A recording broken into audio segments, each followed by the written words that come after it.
안녕하세요. 옆지병입니다. 네, 옆지병이 이벤트 요금을 출시했습니다. 14일 동안 여러분들이 직접 옆지병을 평가해 보시고 수익이 꾸준히 잘 나는지, 믿음이 가는지, 이렇게 같이 해 보시고요. 관심이 있는 분들은 또 본 계약을 해 주시면 됩니다. 처음부터 유로방 들어오기가 좀 꺼려지시는 그런 분들을 위해서 옆지병 이벤트 요금을 만든 것이고, 14일 동안 여러분이 직접 옆지병을 평가해 보시고요. 옆지병은 진짜 수익도 꾸준히 잘 나고 믿음이 가고 신뢰가 간다. 그렇게 생각하시는 분들은 본 계약을 해주시면 됩니다. 네, 요번 주는 그래도 지수가 좀 어느 정도 상승을 좀 보이다가 좀 빠지기도 하고 그랬는데 또 화요일날 4% 수익 내고 수요일날 12%, 수요일날 좀 대박을 터뜨렸었죠. 목요일날 5%, 또 금요일날 6% 이렇게 수익을 내면서 좋은 수익으로 마감을 했습니다. 또 금요일날 장이 좀 침체되고 안 좋았는데도 불구하고 6% 수익을 내서 또 마음이 좀 한결 가벼워진 느낌이 들고요. 어, 많은 분들이 이제 장중매매 이런 거를 좀 선호하시는 분들이 많이 계시는데요. 저는 이제 장중매매보다는 종가 베팅을 주력으로 하면은 수익이 꾸준히 쌓일 수 있다. 이렇게 말씀드리고 있습니다. 역지병은 종가 베팅 기술자입니다. 종가 베팅으로 우리 유로 회원님들의 수익을 책임지고 있고요. 오후에 정해진 시간에 매수를 해가지고 다음날 아침에 수익이 나면 바로 매도를 하고 있어요.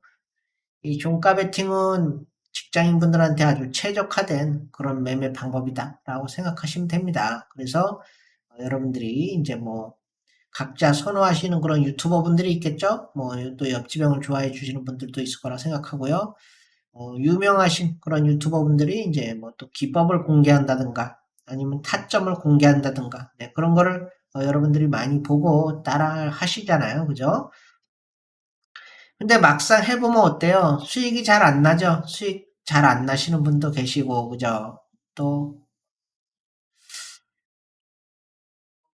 그분들의 그런 노하우를 100%뭐 전수받는 그런 게 아니라 영상만 보고 이렇게 따라하다 보니까 또 수익이 잘 안 나는 그런 상황이 발생하는 것이고, 그렇다 그래서 뭐 계속해서 손실만 나는 건 아니잖아요. 수익도 났다가 손실 났다, 수익 났다, 손실 났다 그러죠.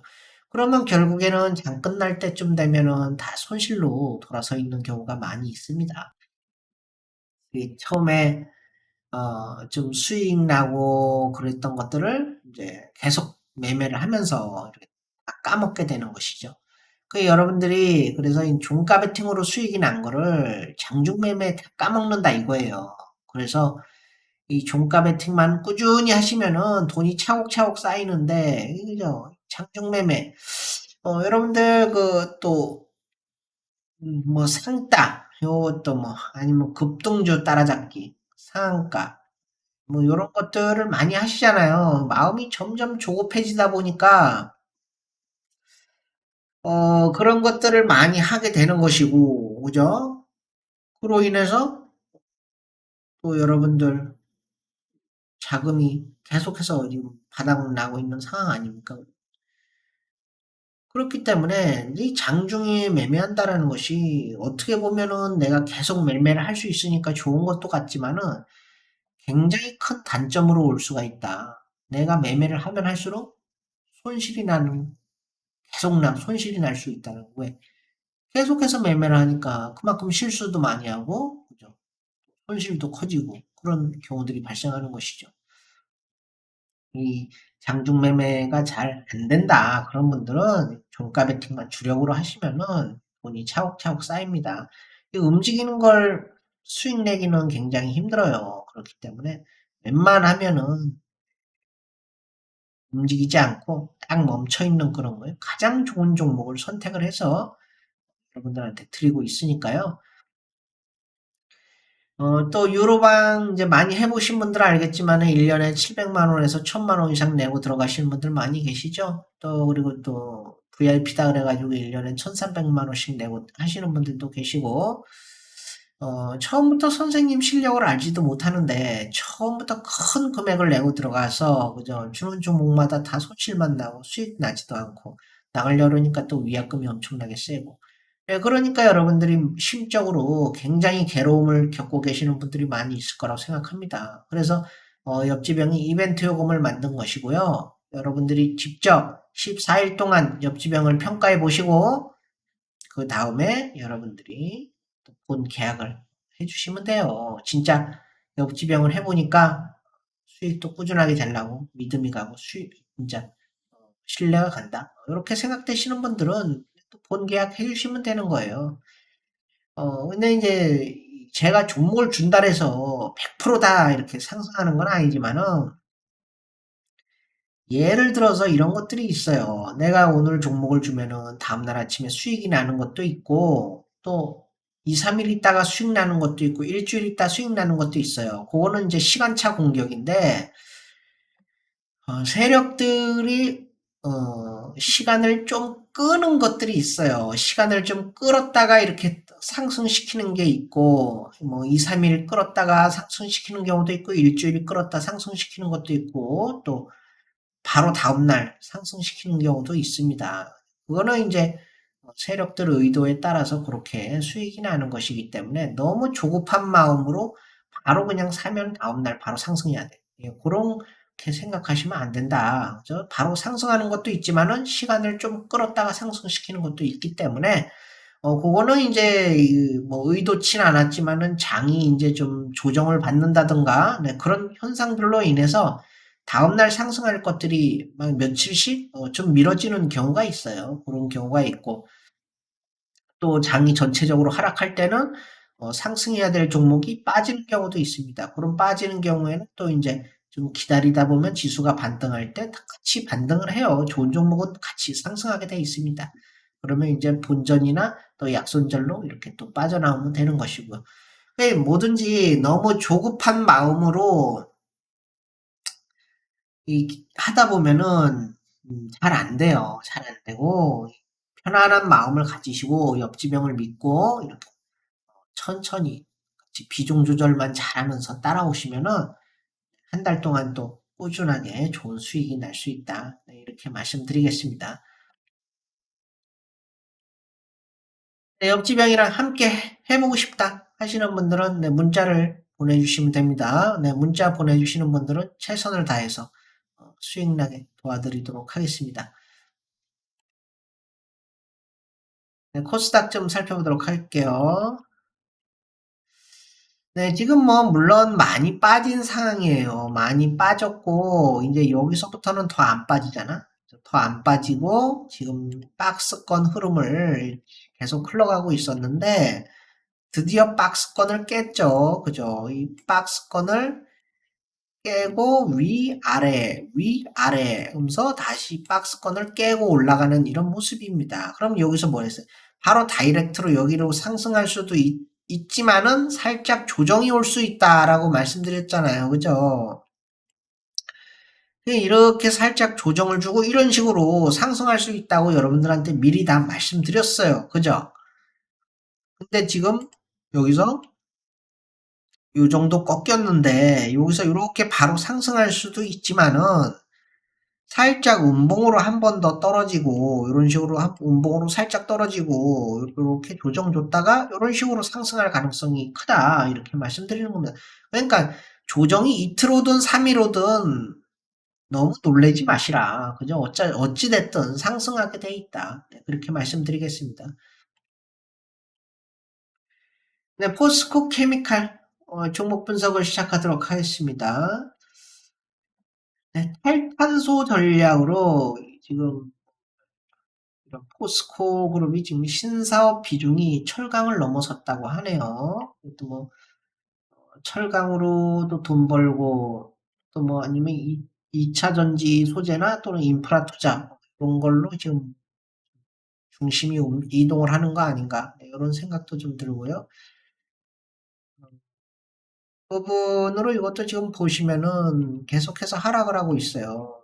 계속해서 하락을 하고 있고 뭐 경기가 침체되니까 이런 철강 가격도 좀 떨어지는 것 같기는 한데 그래도 그 전에 많이 올랐었잖아요. 그죠? 철강 가격이 많이 올랐다가 지금 조금 떨어지는 거기 때문에 이거는 핑계에 불과하다. 돈 잘 벌고 있다. 내가 봤을 때 돈 잘 벌어요. 지금 좀 계속적으로 하락이 나오고 있기 때문에 지금은 이제 하방향으로 계속 이탈을 하는 모습이기 때문에 여기서 섣불리 진입을 했다가는 안 된다. 그 부분에서 또 올라오죠? 이 저항대 있지. 121선, 61선 저항대 있지.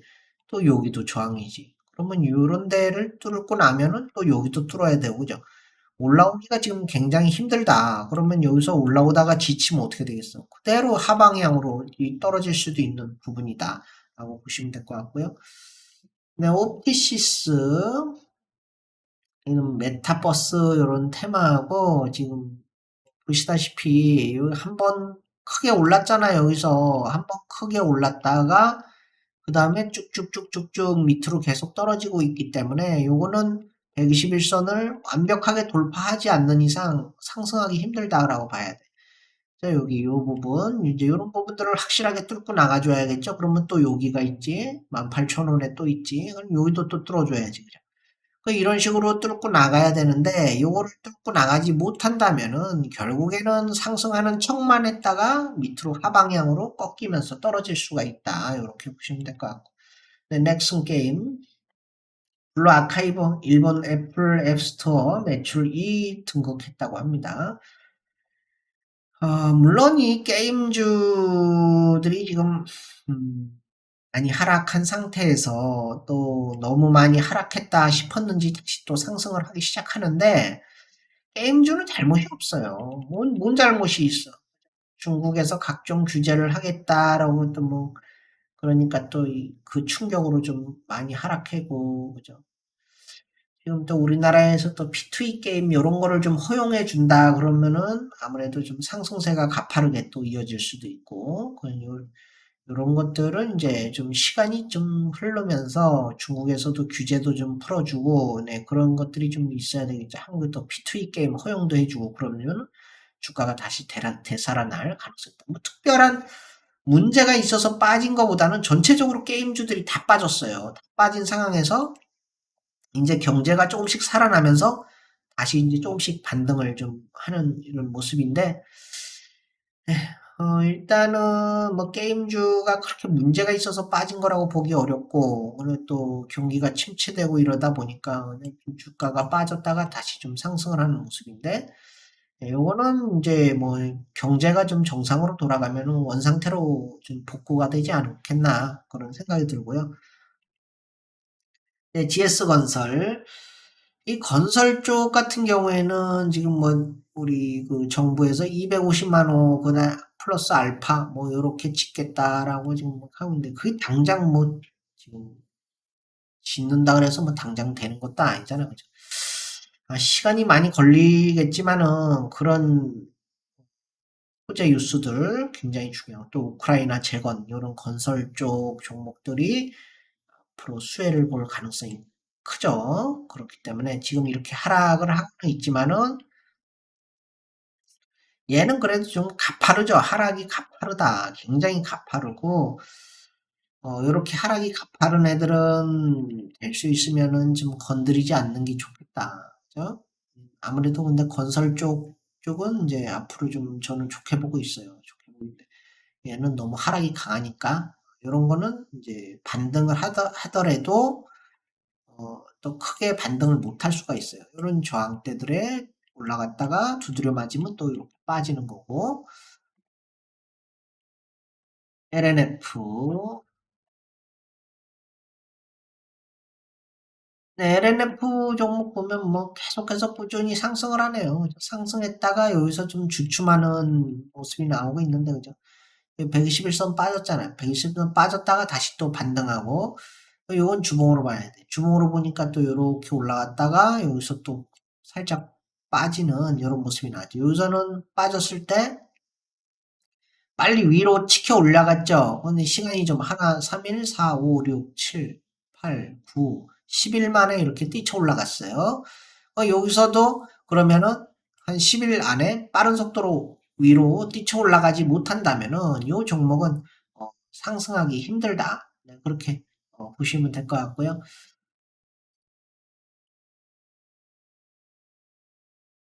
대한항공, 네, 지금 항 쪽이 개풍락이 나왔는데 참 이 주식이라는 게 어렵습니다. 막상 이런 항공 쪽이 엄청난 상승으로 이어질 것 같다가도 다시 또 이런 뭐 오미크론이나 BA5, BA 뭐 2.75 이런 것들이 지금 계속해서 사람들을 괴롭히고 있고, 그죠? 그러면 또 뭐 리오프닝이다 그래가지고 대한항공 상승한다 그렇게 지금 다 알고 있었는데 또 지금 여름 이제 사람들이 많이 그런 놀러 가는 그런 시즌이 왔잖아요. 피서철이. 그래서 또 확진자들이 많아지고 그러다 보니까 또 항공 쪽이 또 이렇게 좀 빠지는 게 아닌가라고 생각이 들고 음, 이건 뭐 한동안은 이제 상승하기 좀 힘들 것 같아요. 항공 쪽은 뭐 돈이야 잘 버는 것 같은데 돈은 잘 버는데도 불구하고 계속해서 이런 오미크론 하이변이들이 계속 사람을 괴롭히고 좀 좋아질만 하면은 또 그러고 지금 뭐 백신이다 치료제다 뭐 나와봤자 효과가 엄청나게 좋은 그런 것도 아니고 그죠. 근데 또 사람들이 걸린 거 보면 감기만도 못해. 그죠? 전부 다 걸리면 뭐야? 타이레놀 먹어라. 그 얘기밖에 없어.